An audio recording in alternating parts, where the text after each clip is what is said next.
Hi there, I'm Diana. I'm from Connecting Life Health Coaching.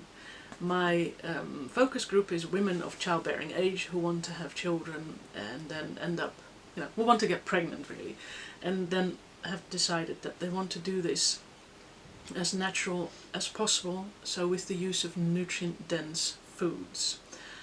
And that means that they will know that there's folate in liver and stuff like that. So if you're interested, just give me send me a message and we can do an introduction talk about that. And then we'll see whether we have a good click and whether we can work together.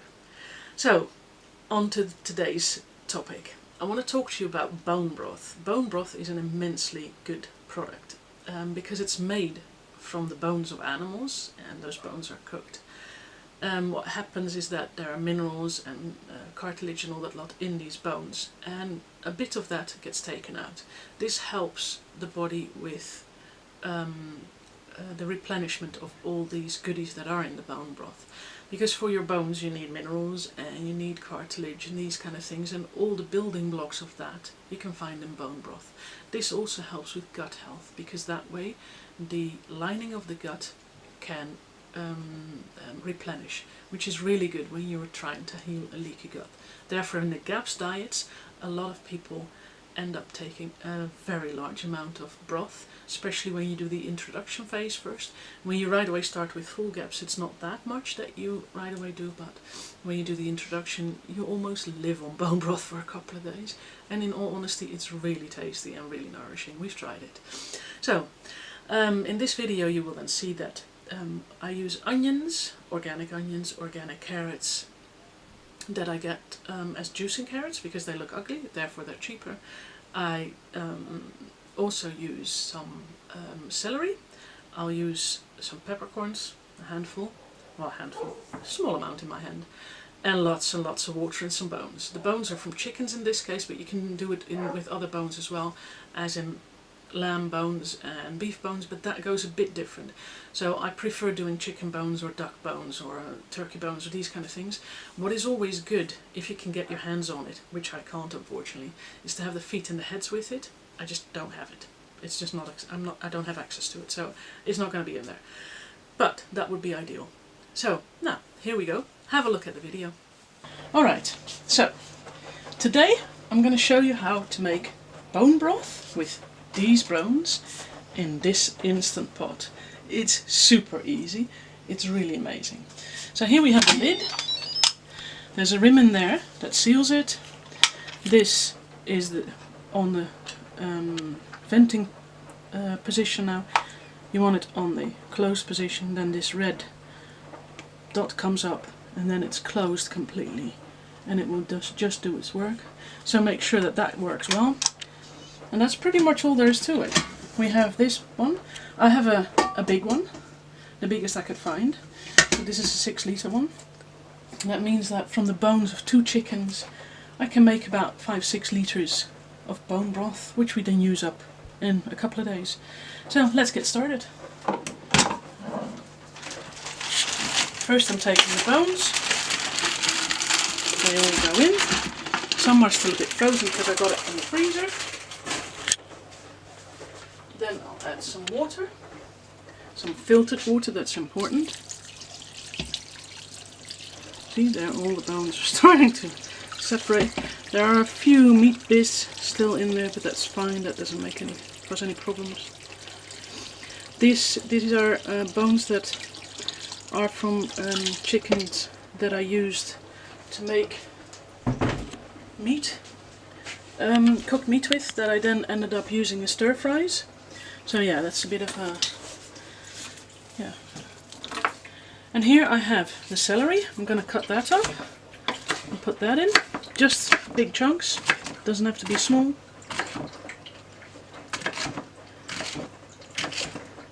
It's all cleaned already.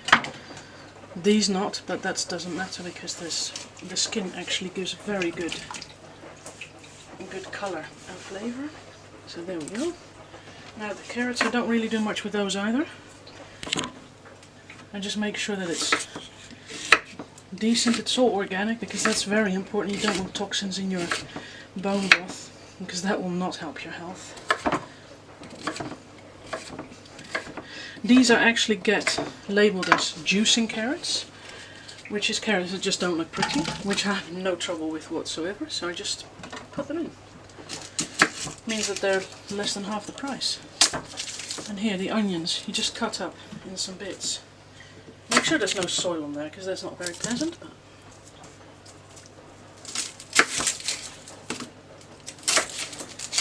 and the red onion gives a very, very nice colour to it, which I really like.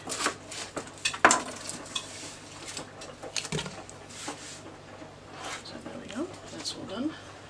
And then we do a couple of tablespoons of vinegar. This will help the minerals release from the bones, so it's always good to leave that for a bit. Then I'm topping it up with water to the top, which will take a while because my water needs to be filtered. And here's some peppercorns, some black peppercorns, that always gives a nice flavour, so I usually just add them as is because it makes not much of a difference in flavour whether you crack them a bit or not, and they come out much easier this way. So yeah, I never ever add salt because you don't know what your soup's going to be like, what your dishes are going to be like, your sauces, whatever you use it all for. So what you want to make sure of is that you add the salt at the end to taste. The peppercorns do not have a massive influence, but the salt would have. So I always make it completely salt free and then salt to taste in the dishes that I make with the broth. That's that. So now I have it filled to the max, as you can see there. That means the lid goes on, I close it, I put it to the sealing position, and I press soup there, and there it goes. Now that means that all this water needs to be warmed up, so it takes quite some time. I have let it wait with the vinegar in there because you need half an hour to an hour to let it stand, which I did with the lid on there, but that's not very interesting for the video, so I just turned it on now. And now the whole water will slowly but carefully be warmed up. Then it will run for about half an hour, as the 30 minutes said, and then I let it naturally go, so I do not switch this to venting. I let it naturally go down, and then you have a lovely bone broth. Alright, we've done the whole process, you've seen how it works. This broth will soon be done. It takes a while, so I'll just leave that for now. When it's finished, I let it cool down, let it do the venting on its own so that the pressure goes off by itself. And then I take the whole lot out. I discard all the vegetables, and in this case, as I've only used the bones once, I will use them one more time, because what I usually do is I make a meat stock with the chicken, and I take the meat off, put that separately in the freezer bag for some stir fry, and then use the bones twice more. After 2 times there really isn't much left of the bones. They're almost, you can almost pulverize them then, they're really soft. But then I discard them as well. These bones I'll use one more time.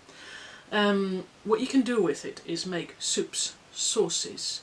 You can also heat it up, add a little salt to it, add some Italian herbs to it, and just drink it. It's really tasty, it's just lovely. You can add all kinds of spices and herbs, and I have a dish that I really like making. It's a sauce that has some cooked meat in there and some veggies, and it's something that I know from Holland. In Holland it's called ragout. I have no idea what it's called in English, actually. I don't even know whether it's for sale on the English market.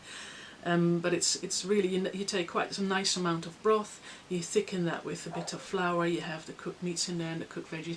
Usually I first stir fry the veggies and the meat, then slowly cook that up till it's done, then make the sauce with the broth, add some spices and things. It's just lovely to eat with whatever you like, really. You can eat it plain on its own, you can put it on some crusty breads or something like that with some sourdough bread. It's lovely. Anyway, that's all for today.